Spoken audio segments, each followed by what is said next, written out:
Welcome to the Diary of a Manager, your go-to resource for actionable managing tips, insights on management concepts, and effective ways on how to manage yourself. With your host, Brunello. And now, here's the show. And now in today's show for part 3. We continue our discussion today with Wendy, who is a HR business partner at a leading building products company. What makes Wendy's story so powerful is the path that she took.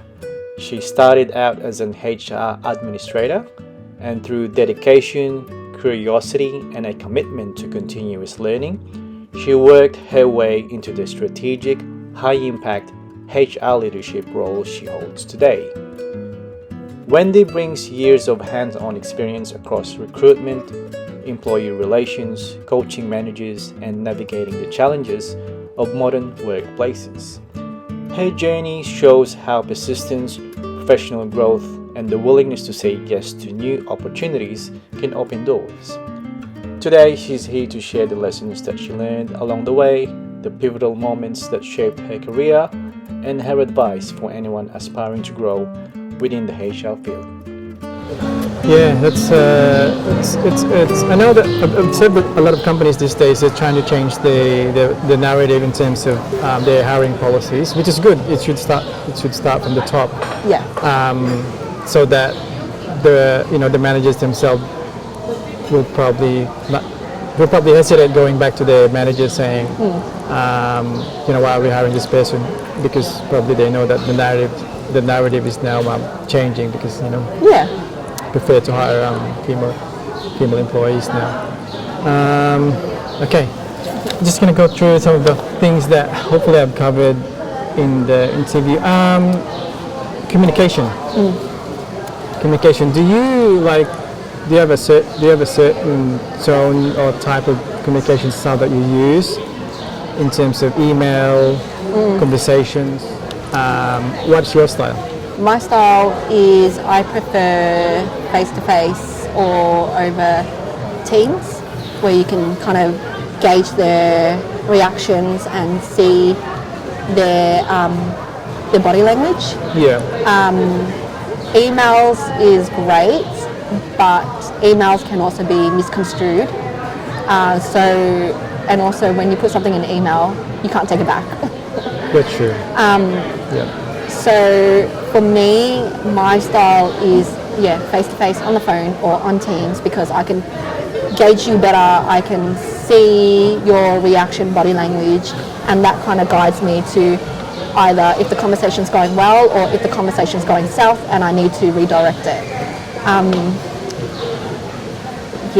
If that makes sense. Yeah. Working from home arrangement. What's your thoughts about that? I think there needs to be a balance. Being in HR, you can't really work from home 5 days a week.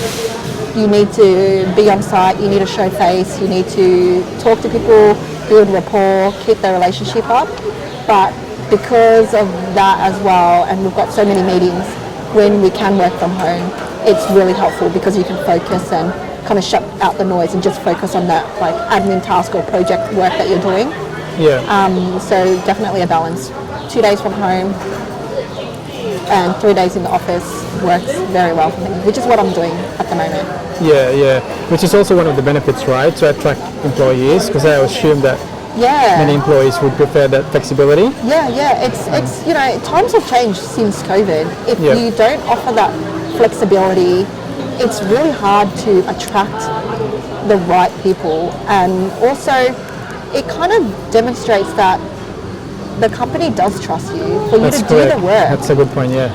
If you're saying they need to be in the office 5 days a week, and their role, some of the work they can do from home, then why not allow it? Yeah. And it helps as well for parents, especially, I've got 2 young kids. On Fridays when I was working from home, I can kind of relax a little bit, just drop my kid off at childcare and then come home and then log on.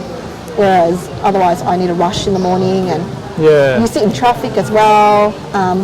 So personally for you it's a red flag? If you get the company.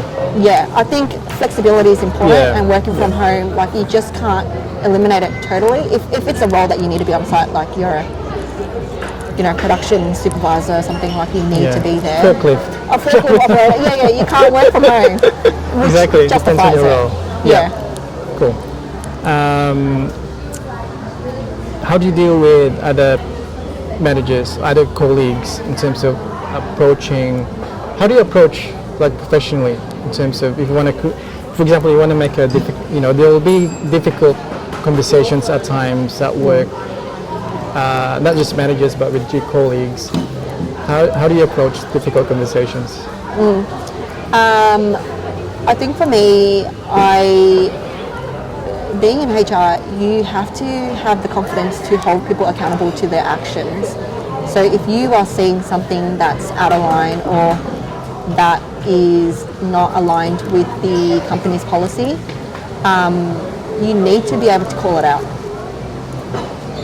then and there. Or if you think that conversation is beyond you, I would go to my manager and get either advice on how do I approach this, or if it's again bigger than what I am, I will get my manager to kind of manage that.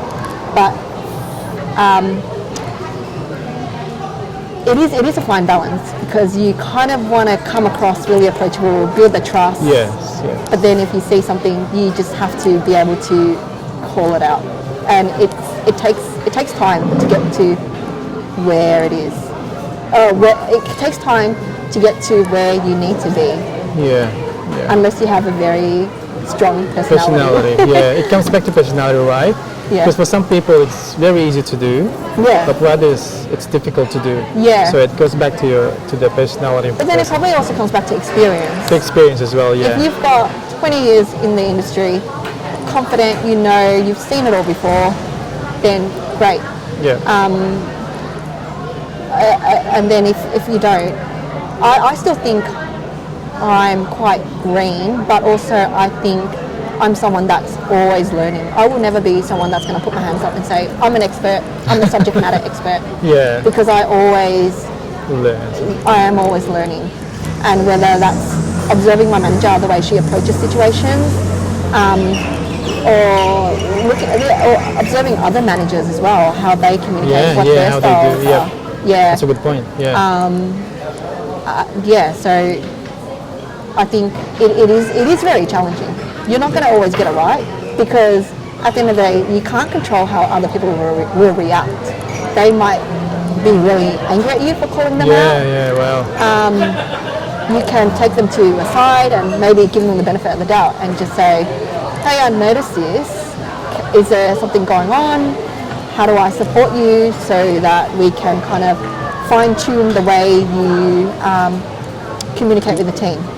Because you might, working in warehousing and stuff, you'll see the environment. They're very laid back. The language is a lot of swear words, very casual, right? Yeah. And then that's kind of where, when HR comes in, we hear those type of conversations going on, and we think, hey, hang on, that's not the type of conversations you should be having in the workplace.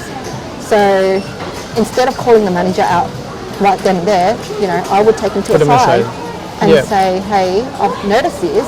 What are we doing to fix it? Oh no, that's just how they talk. Boys will be boys. Yeah, but our policy does say this, and it's respect at work. People might not feel comfortable and they're not speaking up. Can we change it a little bit? Can we, do we have to run a little course, run a session on respect at work, what's acceptable and what's not? So it's stuff like that. Yeah. Okay. Family. So some people, their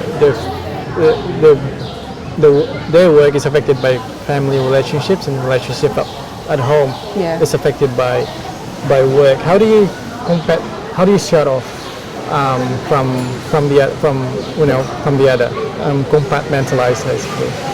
Do you know what? Surprisingly, I'm very good at shutting off. I am very good at shutting off, only because when I'm at home, I like to be 100% at home. Yeah. I want to be present for my children. I don't want them to see me as always working. But then when I'm at work, I'm 100% at work. I'm present at work. I sometimes forget I have kids. That's how present I am. So I'm very good at shutting off. That's a very good skill to have, yeah. And I think because I'm very good at shutting off, I can manage my stress a little bit easier. Obviously, there are times when there is so much going on at work that I can't shut off. Yeah. And for me to manage that stress is once my kids are asleep, I'll jump online and I'll do the work, or I'll make my list of things that I need to do the next morning, day, yeah. and then tackle it. Like I need to just, it's kind of like brain vomit, Extract right? it from your Yeah, mind, get yeah. it out, because otherwise it's just going to sit in your brain and Yep. you're going to just keep Like it thinking when you about it. sleep. You dream Yeah. about it. Yeah. So for me, that's that. The other thing is, what people forget is you have a manager for a reason, and a manager plays such a big role in your job. If you don't have a supportive manager, then your job is very severely impacted because you don't have that support. You don't have someone to lean on, someone to get guidance from. So having a really good manager and a really good manager relationship with your manager is so important. Yeah. Sometimes it's a dilemma because, some people hesitate to ask help from their managers because they think that the managers think that, why is he asking for help? Is he not capable of it? Is he not competent enough to do it? Well, then that comes down to the manager-employee relationship that I was speaking about. So I'm very lucky that I have an amazing manager, and so when we first met, she really set it out very clearly to me on what type of a manager she was. And that was, she likes transparency, she asks us a lot of questions, and she likes no surprises. Okay. That was her thing. So she said, if you're going to screw up, I need you to let me know immediately so we can tackle it together. Yep. Otherwise, I don't know if I can have your back. Right? Okay. So she made that very clear from the get-go. And I really respected that because unfortunately, I did have a little bit of a blunder in my first few months. Yep. And I was like actually so scared. But then I went to her and I said, I screwed up. This is what happened. And I said, I'm so sorry. I don't know. I just made that call, but I just screwed up. And she's like, all right, let's look at it from this angle. What are we going to do here? And we worked it through together. And she really did have my back. And that kind of, because we worked through it together, I've kind of, we've built that trust. And it's a really strong trust between us where I can go to her for things, she can go to me for things, and we just have that mutual respect where at the end of the day she's my manager, but I can actually go to her for things even outside of work, and that's so human of her. Yeah. And I think that is very lacking in a lot of managers where sometimes I find managers, they're a bit selfish because they've got their own gains and they forget that their employees at the end of the day also want to be a part of that, but they need to be able to stick up for their employees as well in order to get that trust. So having a really good manager, laying out the ground rules from the initial start and sticking with those rules and being consistent is what makes a good manager and gets you that relationship. Yeah, and if you have a good manager, it reduces the stress that you Absolutely. already have from the job. Yeah, absolutely. So yeah. Yeah. Do you use resources like books or YouTube in terms of, with HR, you got a lot of rules, fair work, and do you have like a go-to resources? Yeah, so I use AI Group, which is a really good resource access point. It has all of, it's got a lot of articles, templates. The other one I was using, which I can't recall off the top of my head, was another online service that I had got for free when I was doing my online diploma. Okay. And I had saved a lot of that as well. I also like to read, there's a website called HR Daily where they send you articles on some of the cases that are happening in Fair Work. So I like to read them. and if I can apply it to work, I would do that. And then just Google in general. Sometimes when I'm kind of stuck on a decision, I like to look at other cases because it could impact, if the decision I'm making, it could impact the company as a whole. So a lot of resources that I lean on. ChatGPT, AI? ChatGPT, I've only used it in terms of HR. I've used it to kind of reword some of the letters that I've written.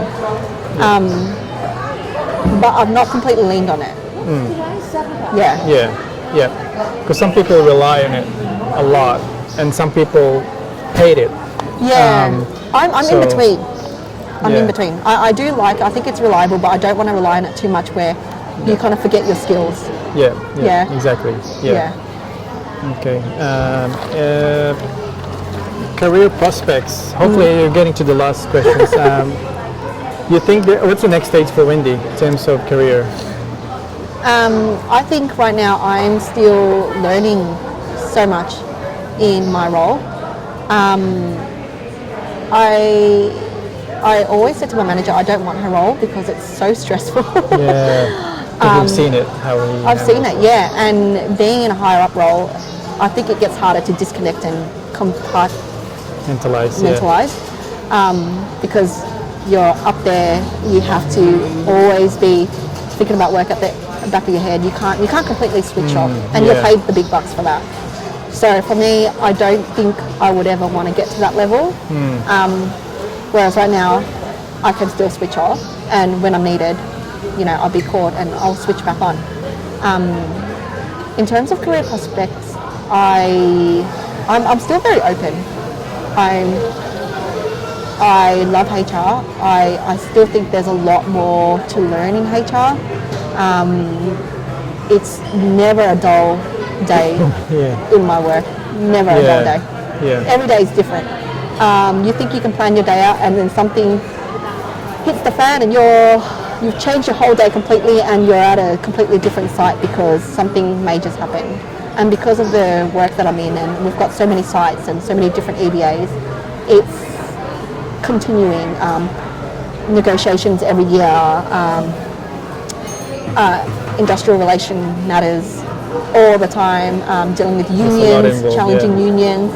So I'm enjoying it. I'm really liking where I'm at, and I'm learning, and I've got a fantastic manager. So for me, if I can continue this for a few years and be able to continue to just absorb everything that I'm learning, like a sponge. I see myself as a sponge. I just want to absorb everything, and until I'm like completely full, then I'll move on to my next project. And maybe that project is perhaps my own business, or even in another challenging role. I'd love to go into an operations manager role if I could. If I find that really interesting. What is it about it that you like? I like being directly on the ground, right? And dealing with people from that perspective and leading a team. Whereas in HR, you're not really leading the team. You're kind of assisting the manager and getting their rights and regulations correctly, approaching the team, right? They are executing what we're coaching. Whereas if I'm an operations manager, I can deal with them directly, and I wonder if my current skill set as a HR business partner, I can manage that easier. Because you get the people close to how to motivate people. I think that's something I would like to do. But then again, the other thing I always wanted to do was be like a teacher. Completely different industry. I don't know. I'm very open, and I think I don't know if you can plan it. You can have an idea and work towards it. And my idea was to become a HR business partner and work towards it. I've achieved it, but I'm not there. I'm not where I need to be yet. Like I've got the title, but there's still so much more to learn. I mean, in every role anyway, there's always something to learn. Even myself. Stress. How do you handle stress? How do I handle stress? I plan. I write it all down, and I check in with my manager. we make sure we check in once a week, or if I need her urgently, I'll call her. But we check in. The purpose of our check-in is to see what work we've got going on. How can we balance it a little bit? If one of us is carrying a lot more, how do we take a little bit off that person, and then ensure that mentally we're able to cope with what's going on. Okay. Yeah. So it's tackling it and make sure what you need to do and plan. Yes, plan. Absolutely. And lastly, just the tools that you use in everyday tasks, everyday. Do you like post-it note? What do you normally use to do to make your work efficient in terms of how to approach work? Tools. Yeah, tools. Some people use calendar or post-it notes. Some use people AI in terms of planning the. Do you have like tools that you use? I try to do a Excel sheet. I try to do like a to-do list on Excel and build it that way, and like list all my tasks and update a status if I'm working on it, where it's at, add my notes into there, even categorize it if it's urgent, if it's not urgent, and then work through that list. Yeah. What I'm finding is that list never ends and it goes on and on. But that's just a way for me to make sure that I have everything, because there's just so much work to be done that sometimes you kind of neglect the other task. Yeah. Unintentionally, it's just because more work is coming in that you kind of neglect the other task. But yeah, for me it's Excel, and I write a lot of stuff down. And then I transfer it into Word to make sure I keep my notes. Okay. Yeah. Cool. Thank you. All right, Wendy, thanks a lot for your time today, and I appreciate your coming along today. Thanks for having me. So my name is Rel, and welcome to the Diary of the Manager.